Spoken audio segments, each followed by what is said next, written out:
Hello, I'm Allison. And I'm Brian. This is our CS221 project about training a neural network to play Mario Kart. Mario Kart is a chaotic fantasy racing game featuring your favorite Mario characters. Both of us like playing Mario Kart on the Nintendo Switch, so we wondered if we could make an AI to play races for us. We originally tried to create a Mario Kart 8 AI, but the emulator for the Switch is not very good. Thus, we settled for Mario Kart Wii. Previous approaches for Mario Kart 64 and Mario Kart Wii AIs use deep Q networks, DQNs, which train the models using a state-based representation and reinforcement learning. Few people have trained a Mario Kart Wii AI, and we only found one model on YouTube, but the code for it is not publicly available. We initially tried using a DQN to drive, as reinforcement learning models only get better with training if your reward function is good, can adapt to new situations based on what rewards they get, and they don't need gameplay footage to train on. However, the dependencies did not work. Thus, we shifted our approach to instead use a convolutional neural network, or CNN. What a CNN does is recognize objects in images. In Mario Kart, this would be a frame of gameplay.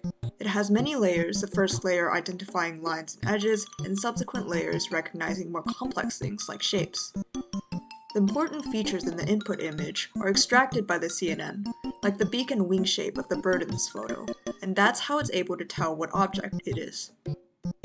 It makes it easier for the model if the colors are filtered like this. For each input frame, the model tries to predict the steering based on surrounding objects. In this example, you can see the edge of the road and a right arrow urging you to turn right. Besides the image processing, the algorithm also uses a bit of image augmentation. Each image had a random chance of getting its colors augmented by a random value, or getting affinely shifted a few pixels. This is a common machine learning technique used to artificially boost the number of data points. We also adjusted some of the model hyperparameters, such as the learning rate, to better optimize our model. Now let's take a look at the first model that we trained. Using a baseline CNN agent from Mario Kart Wii, we set out to test it.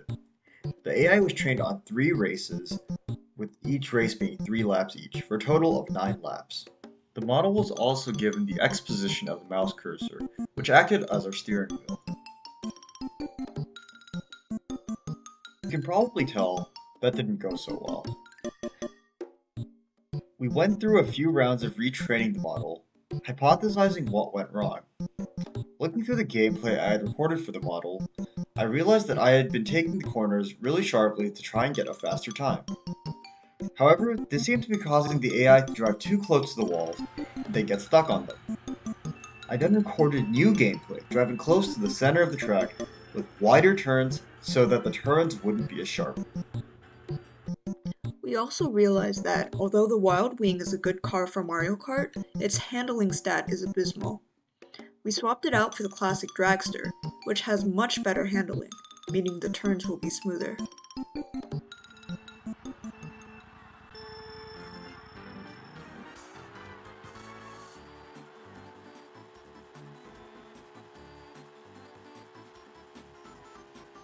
We still weren't having much luck with the CNN, as it kept making wrong turns into the wall. But finally, after many attempts to improve the model, this happened.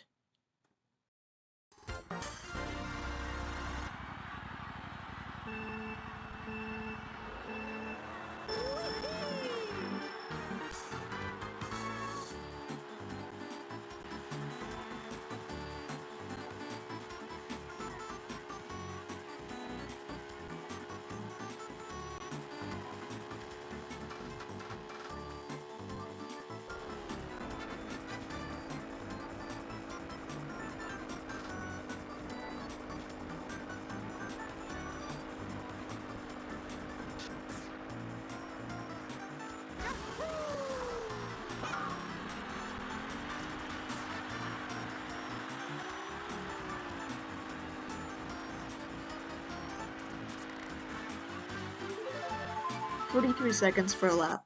Not bad." For reference, Peak Brian completes the lap while using drifting and taking tight corners around 10 seconds faster.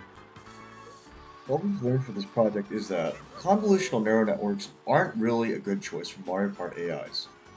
The agent isn't really flexible, and we spent most of our time recording a perfect dataset and retraining the model from scratch, each time before getting a good run.